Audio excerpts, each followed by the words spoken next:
We're gonna be best friends. You're gonna know me so well. There's nothing about me you're not gonna know. Dating in your 20s. Hi, bestie. Hi, YouTube guys.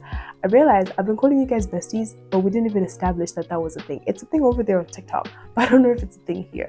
Listen, I needed something welcoming for my landing page is such website developer language. I needed a little introductory video for my homepage because you can't just be posting vlogs back to back to back and like, who even is she? Do you know what I mean? But at the same time, when people ask you, like, tell me about yourself, suddenly you don't even know who you are.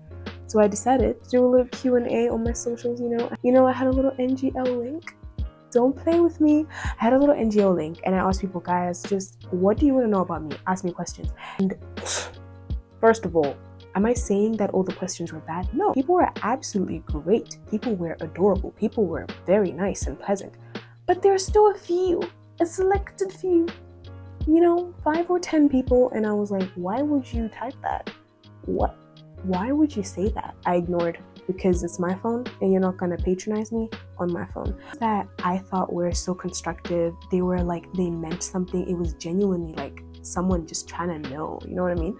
I handpicked those questions and we're gonna answer them in this video. So hey, welcome to my YouTube channel. Don't forget to like, subscribe, comment all the bits and the bobs, and let's get into this Q&A. Someone asked me, hey, what does your full name mean? I thought, perfect question number one, guys. I don't know what you mean by what does my full name mean because my name is literally just Alpha. My name is simply Alpha Kishindo Chizuzu. Okay, I've got 2 last names. It's not weird. Don't ask me where they're coming from because now you're prying. Okay, where did Alpha Lenny come from? Seriously, funny story. I had a friend back in school, like I was way younger, maybe like 13, 14, right? And she kept on saying that my name sounded incomplete. She's like, Alpha? Just Alpha? You're not Alpha something? And she was like, your name would be so cool if it was hyphenated. So she gave me a name. She was like, you're going to be Alpha Lenny. And she starts calling me Alpha Lenny and it sticks. And everybody thinks they're so cool by calling me Alpha Lenny. And I'm like, wait, this name kind of tea? I kept it. I never stopped using it. I just kept it because I like it. So Alpha Lenny is just like a little, gimmicky thing. But my name is simply Alpha Kishindo Chizuzu. There you have it. The world's gonna know that name one day. The whole world. All 8 billion of you are gonna know it. Mark my words. Question number 2. Someone asked me how old I am. Okay, guys, I am a bangin' 22. 22. Never looked better. That's right. I'm turning 23. Jump scare! In March. So there you have it. My birthday is on the 9th of March. I was born on the 9th of March, 2002. It was a Saturday. Not quite sure about the time because I don't really be asking details about my birth like that. I'm not trying to know. I'm not that curious. And you shouldn't be either. Moving on. A lot of you guys have been asking because I got this question like 3 times. I don't even know. What is my education background? The thing is, I don't even understand the question because what do you mean? I don't got no PhD. I don't even have a master's, which makes me sad every day I'm waking up without a master's. I'm like, what are you doing, girl? What are you doing? But guys, in good time, I will be there. Not complicated. I went, obviously, just same as you probably watching this, primary, secondary, uni, right? Primary, I was at Namiwa private school. I did, I think, 2 years. So the thing is, right, I jumped schools a lot of instability in terms of like my mom was always looking for the best quality education for me. And every time she felt a school was slacking in the quality of education, she was like, yeah, you're fired. I'm taking my kid away. They moved schools and now it was just a logistical thing, like to be dropped off and picked up, I think, because I was also quite young. The thing is, right, fun fact, I started grade 1 at 4 years old. Arrest me. We didn't have babysitters and my mom was a single mom. So I started school very early. By the time I was done with like reception, I was like a toddler, bro. But I developed really quickly, even in speech and like handwriting and stuff like that. So I was in grade 1 at 4 years old. Crazy? Maybe. But who are you gonna arrest? And then my mom was like, hey, let's do Joyce Banda. It's a good school, very good quality education, and it's closer to home. And so I did about 4 years there, right? Just before I went into year 6, where like I was obviously going to write like my Cambridge exams or whatever to go into secondary school, I changed schools again. I went to Ntonia private schools, which did close down, I heard, but like it's making a comeback. Good for them.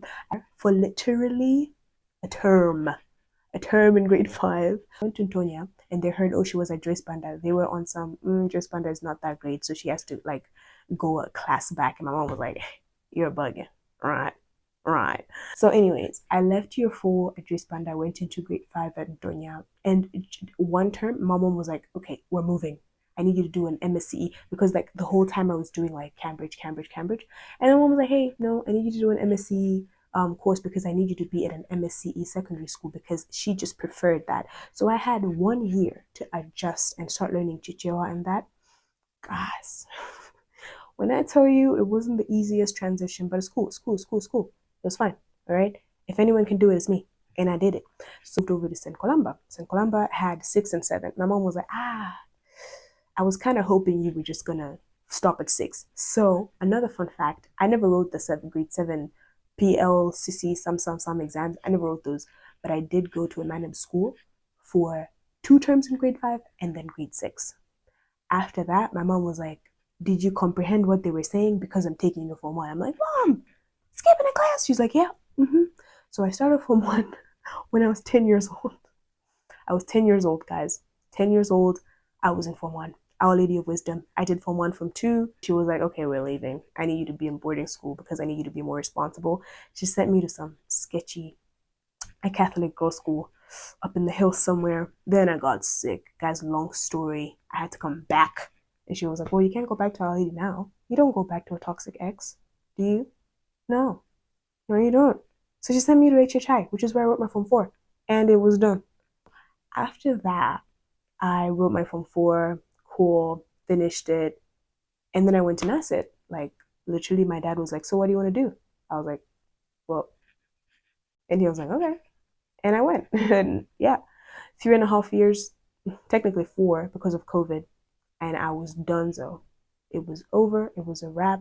I graduated with my 221 degree in computing and mathematics because I'm such a, yeah, and it was done.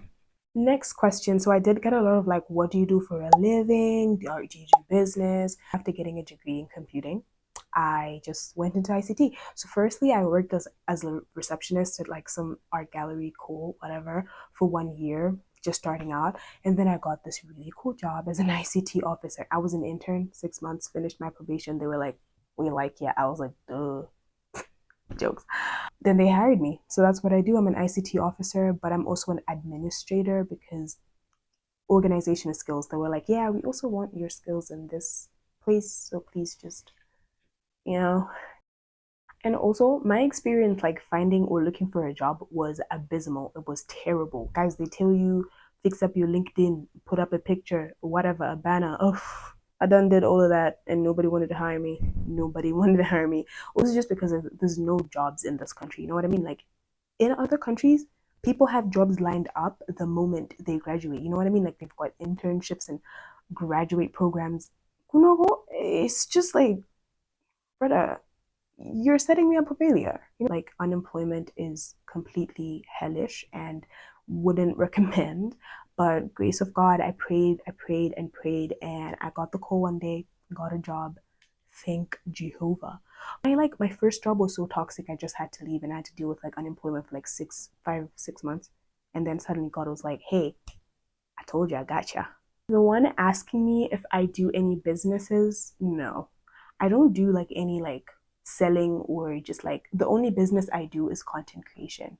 I'm calling it a business because it pays me. It's work. Okay. If I'm promoting some brand, some product, some service, you just bang, bang. Ka-ching, ka-ching, ka-ching, ka-ching, ka-ching. Speaking of content creation, this question said, hey Alpha, give a throwback on your journey as an influencer if you don't mind.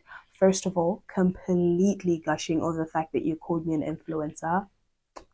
I love you. Like, oh, you can't be an influencer if you're under 10K. Did I not influence you to buy something?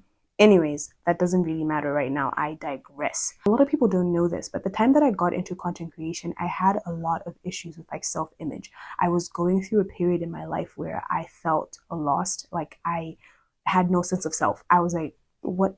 I've been living blind, asleep this whole time. And I was trying to get in touch with myself. I was having a lot of issues with like self-image and self-love, and just like I was going through it. But if I tell you, I was in the trenches. Okay, I've been an expressive person. I've always been outspoken. I've always been creative, drawing, writing, singing, all of that stuff. I'm an expressive, artistic human being. And when I discovered content, I was like, oh my gosh, is that a vlog? I can do that. I remember vividly, like my first ever vlog did numbers. It did well. I was like, for a first vlog, bro. So I started like TikTok with like 200 something followers that I had just, and literally it was a joke. One of the first videos I made was a video of me rating Met Gala outfits, and people were like, oh my gosh, you have a personality. We love your personality. And then I was like, do I want to make this kind of content though? No, not all the time. Like I would like to diversify, if you know what I mean. So I started making content to express myself. And my journey has been like, there have been seasons during content creation that are like big. You know, I'm like trending and everybody's talking about it and everybody's reposting and sharing and liking and commenting. And then there's the dead times. It's like, oh my gosh, shadow ban this, shadow ban that. And it can be really frustrating because it's like there's ups and there's downs. There are other days where I make videos and I look at them like, I'm not going to post that. Like, I have to outdo the video I did yesterday, and that's just bad quality on my part. I'm not going to post that. Content creation has helped me discover myself, because at the end of the day, I told myself I wasn't making those videos for people. I wasn't trying to get validation from people. What I wanted was to prove to myself again that no, you're capable, you're talented, and you're absolutely brilliant. It was for me. Okay, it was just for me to remind myself that you are, in fact, that girl, and ain't nobody's gonna take that away from you. And like brands even reach out and like, hey, we want you to like film. Guys, my first PR was with Dazzle, actually, Dazzle Jewelry. And the reason that I'm never gonna stop talking about that brand is because they sent me my first ever PR package. It was like with everything, guys. I remember the day so vividly. I could have cried. I walked with that box in my hand. I could have put it in the bag or somewhere. I didn't. I was like, anyone asked me, oh, I'm glad you asked. I got a PR package. They believed in me. And since then, brands just kept coming. And I'm like, bless her sweet soul, that business owner. I started content creation with no ring light, no tripod, just my iPhone 12 that it's even broken now. I don't even have it anymore. So if you're trying to get into content creation, I had no mic. I didn't have an aesthetically pleasing room. I still don't. Okay, not the way that I want it. Don't even come for me saying, hey, but and stop waiting for the right moment, the right device, the right, just do it. Just please. And in terms of like YouTube, in any world, I would have started YouTube before I started TikTok, but then I didn't have the right camera quality. And like with YouTube, you really just need the sound. Really, like I didn't have the stuff. So I thought, why don't I use TikTok as my practice run? YouTube was always like my first thing. Anyone who knows me from uni knows that I would always start like my funny videos, posting them on my story, whatever, like, hey guys, welcome to my YouTube channel. I didn't have a YouTube channel then, but I feel like YouTube in my mind, in my heart, started before TikTok. I started it because I like to talk, and TikTok is only going to let me do that for like 3 minutes. And I was like, yeah, I ain't about it. I want a YouTube. So when I started TikTok, it even helped me with my edits. So I appreciate and I'm grateful for the fact that that's the route that my journey took for me to get here. And I know that I started last year and I promised myself I was going to be consistent, and I wasn't. I'm not doing that mistake again, because this is my dream and I am claiming it. Amen. Amen. If you like the quality of my videos, thank you very much. I appreciate it. I try my best. What phone do I use? iPhone 14. Literally just my blue, whatever color that is. I film on that. I don't even know nothing about settings. I don't even try to tweak them because I don't know. Okay, I just be winging it, and people are like, oh, your quality. Actually, you saying my quality is good, I appreciate you and I love you for it, because people are always like, your quality is so bad, and I'm like, so what must I do now? What must I do? Tips on how to be well time managed and how to govern your quiet time, recommendations on dates with the Lord. That's like a Christian question. Someone asked me which church I go to, da da da. So I'm an Anglican, right? Always been an Anglican, born into the church. I love it down. I'm a Sunday school teacher there. how to be well time managed. It's discipline. It is all about discipline. You set your mind to something and you do it. And if you don't do it, well, you ask yourself why you are hating yourself. Why do you not love yourself enough to see things through? Why do you write vision boards and plans and to-do lists and you don't do them? Do you like yourself? Do you respect yourself? Yeah. Go and cancel that thing off the to-do list right now. Anyone who has a dream, nobody put a gun to your head, girl, to write that dream down. Nobody was forcing you. Nobody threatened you. So yeah, you better get up and go do it. And how do you govern your quiet time? The same way you make time for dates, picnics with the girlies, make time for the Lord. He ain't asking you to be in his presence 24/7. He's giving you a job and other stuff to do. But you need to take time out of the time that he's giving you for free to give back to him, because it's the least that you can do. He's giving you clothing, a bed, a house to live, everything. Intentionally, on purpose.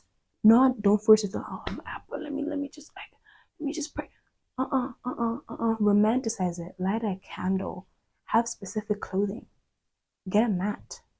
Make it real. Make it cutesy. You're meeting your maker. Sit upright. Be on your knees. Be for real. Because God is for real about you. And as for recommendations with dates with the Lord, you can literally have a date with the Lord anywhere. I like to do prayer walks, worship drives. Whew. Okay, I love to do like coffee Bible studies. I love to, guys, literally, well, the thing about the Lord is that he's omnipresent, right? He's always there, everywhere. So you can literally make a date out of anything. You can literally have like a cute little slumber party with the Lord where you don't sleep. You're just in a cute PJs and the clock's running and you're just praying. See this beautiful mane, my locks that are now 13 months old. Woo! And they're growing quite well, very healthy, very cutesy, very demure. What inspired me to start them? My hate for natural hair. It is literally so simple. I despised wash day. Detangling who? What? Why? Why? Finger detangling. Detangling brush. Leave-in, leave-in. Not on my watch. Can't do. Auntie Jackie's. Oh my gosh, oh my gosh, oh my gosh. Shh. You only need shampoo, maybe even bar soap and some water. All you need is running water, baby. And a spray bottle. And you're good. Also because my best friend wanted to do it and we're like, let's do it together. Let's be twins. Hi, best friend. What advice could you give someone who is struggling with low self-esteem, feels stuck in a position? You're not stuck. Okay, first of all, you're not stuck. You're in a season, a part of your journey, of your story, where you need to be prepared for a transition and for a shift. And usually those things, those seasons, they take long and they feel like they're taking forever. You are not stuck. You are right where you need to be with the resources that you need to have to get to where you're going. Don't worry about it, sweetie. Take it from me, you're not stuck. Advice would I give someone who is struggling with low self-esteem? I need you to go to a mirror, the closest mirror, look yourself dead in the face and affirm yourself. Tell yourself how beautiful, how talented, how capable, how amazing you are. Say this every single day until you believe it. Because I could tell you right now, oh no, don't worry, you're so beautiful. Blah, blah. If you don't believe it, it means nothing. Doesn't mean squat. Look at yourself and say, baby, I love you. You're deserving of good things. You're deserving of love. You're deserving of peace. You're deserving of success. You are capable. You are talented. You are beautiful. You're gorgeous. And you deserve to take up space in the world. Say that every single day until you believe it. Write it down. Okay? Repeatedly until you believe it. Also, other things that like helped me is like change your style. Look at your clothes. Do you really like them? Do they flatter how you look? If not, change. Get into working out. If you can't afford the gym, start running. Is it a weight thing? Do you want to gain more weight, lose more weight? Do that. Wear makeup.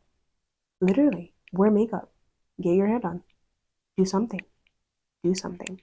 Look at the way you look. Do you really like it? Because when you look good, you feel good. Start with looking good. Fake it till you make it. Actually, you're not even faking it. Do it till you believe it. Yeah. Repeat it till you believe it. Comprende? I love you though. And this one says, you dress really smart even in the simplest way. I have a fashion problem and I would like to know how to mix colors and how you pick colors, please. I bought this with someone today, like picking colors, not really. I don't be picking colors. If anyway, I shy away from colors. The way that my style and like the way that I'm built, I don't really like stuff that's like screaming and bright and orange and yellow and stuff like that, right? But if that's something you like, go for those colors. But just go for colors that match.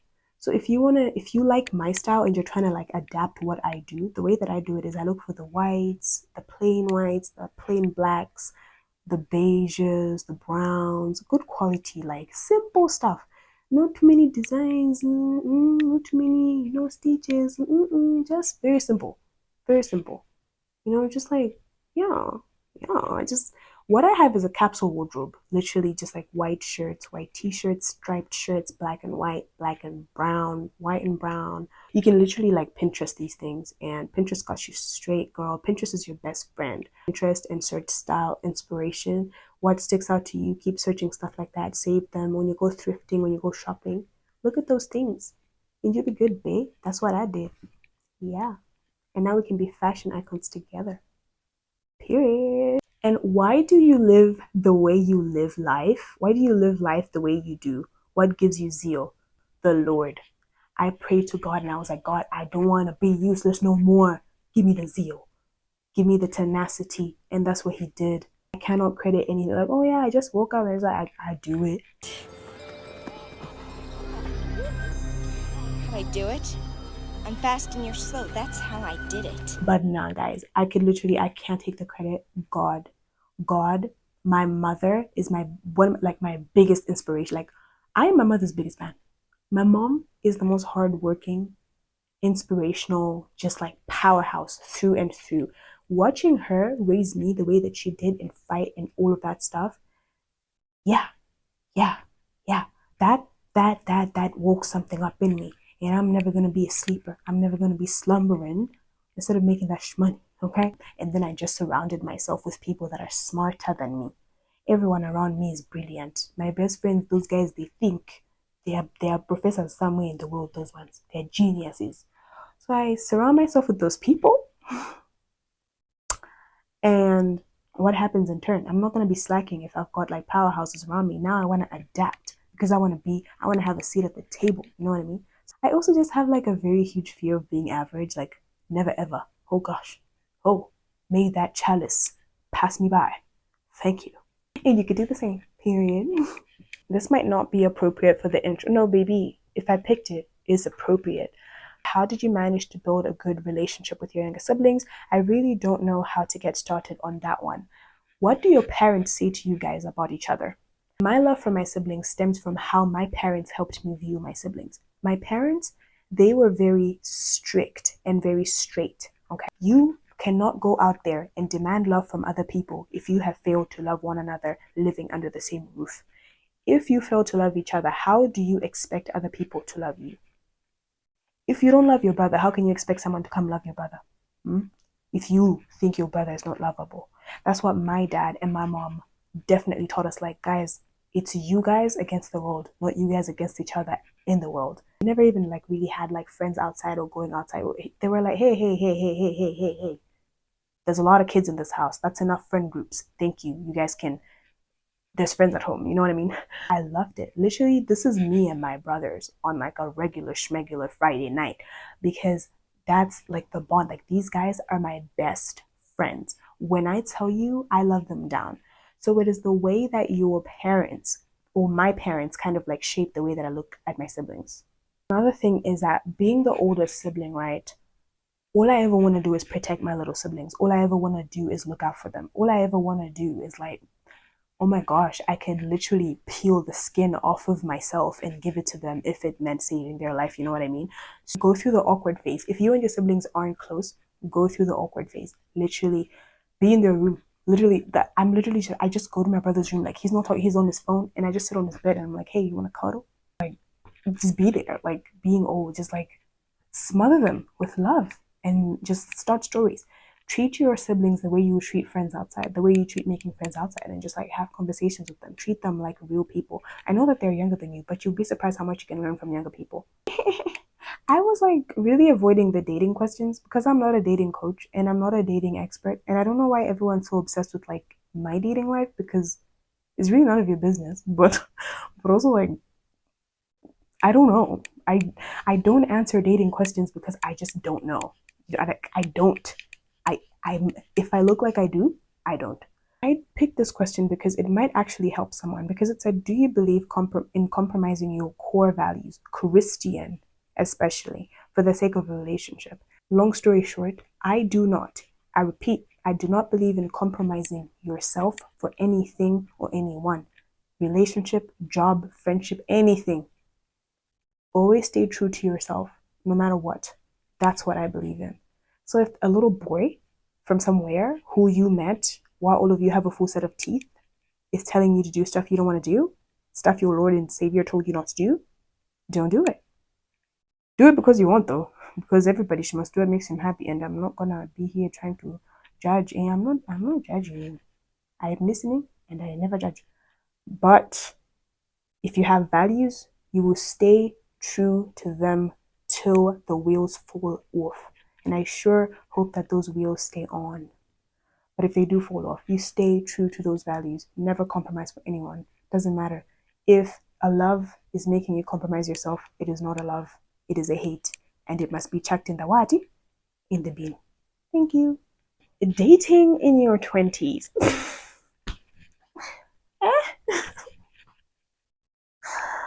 Dating in your 20s. Do you ever feel the pressure from family and friends? And what are your non negotiables? What family is pressuring me to date? My family, they're telling me to go back to school. They don't care about that. They don't care about it. In fact, they're praying and hoping that I don't start doing that. There's no pressure. No pressure. My friends, they accept me the way I am. If I make a quirky joke, a weird joke about not dealing with men, they just laugh it off because they love me the way that I am. So I don't get pressure from like any part, from any side. My non-negotiables, I feel like that's like a whole separate video in its own. It's like there's a value to yourself that you have, and this is the stuff that you want, the stuff you don't have, right? Once you've done that for yourself, you might want to be careful then with like when you do start doing it. Like you want to be careful when you do start dating, like, hey, what am I gonna be doing? You know what I mean? So I feel like that's a whole video on its own. However, I will say this. I am loved at home. I am loved in a lot of places. I'm loved with my friends. My siblings adore me. My mom is obsessed with me. As we're speaking, I'm on her status. I can literally show you a screenshot. My dad, I am a daddy's girl. I am my dad's princess. I mean, sure, sometimes we have our differences, but that's just parent and child stuff. I am loved at home. I'm loved with my friends. I am not gonna be with someone that hates me. I'm sorry. And a lot of you people do that. Like you purposefully, oh, how red can the flag get? How much more can he hate? And now you're posting videos on TikTok with that sound. He never, I finally got the message. He never even loved me. Matter of fact, he didn't even like me. I finally got the message, He didn't love me. He didn't even like me. Why? Why? I don't feel pressure. And no, I'm good. My 20s are for me and for my brand and for elevation. Thank you. How many siblings do you have? And the dynamics of being a firstborn. Whoo! I love this question. I should make a separate video about this. So I'm going to use this question in a different video. 7 of us. And being a firstborn is a blessing and a curse. And I'm not going to sugarcoat it. There are days I have to show up as the sister. There are days I have to show up as the child to my parents. And there are days I have to show up as the mother to my siblings. Feel a weight on my shoulders sometimes. And sometimes it's even pressure I've put on myself. Pressure to say that let me set an example for these like little munchkins coming behind me. Pressure that like, hey, my parents are getting older. I need to do certain things to be able to take over certain responsibilities and certain mantles. And like these guys aren't even through university yet. Some of these people are gonna be my boo at some point. You know what I mean? Like there's a lot that comes with it. I need to make sure my sister's hair is done. Now, like they've learned to do stuff for themselves, but I need to check is the ponytail crooked or nah? Movie nights. There's movie nights at schools. I have to check for costumes. I have to do parent teacher conferences. Guys. I don't complain. I absolutely love it. I wouldn't have it any other way. I like to think of it as training also. But it's not all good. That's what I can say. But my siblings are watching this video. I don't want them thinking they're a burden. I love you guys down, and I will do it over and over again. That's my answer. And then this was just a similar question, and they said that would you accept mentoring someone? I think I can take up space for one more person because now I have like 4 or 5. Hey, it's full. It's full. I need to now keep track of you guys. So hit me up, whoever said that they want to be mentored by me, and I would absolutely love to do it. And this was the last question that I picked out, and it said, what's one thing you look for in a friend and someone you vibe with? It's the same thing, back with the whole relationships thing. Your friend shouldn't make you afraid, okay? You shouldn't be afraid to tell your friends things on some evil eye. Your friend shouldn't be envious. Your friend shouldn't want to compete with you. They should want to collaborate. Your friend should lift you up. So the way I look at friendship, right? I'm not gonna be with someone who's just bad vibes. Someone every time I hang out with you, I'm drained. I want to be with someone every time I hang out with you, I'm rejuvenated. I'm recharged. Okay.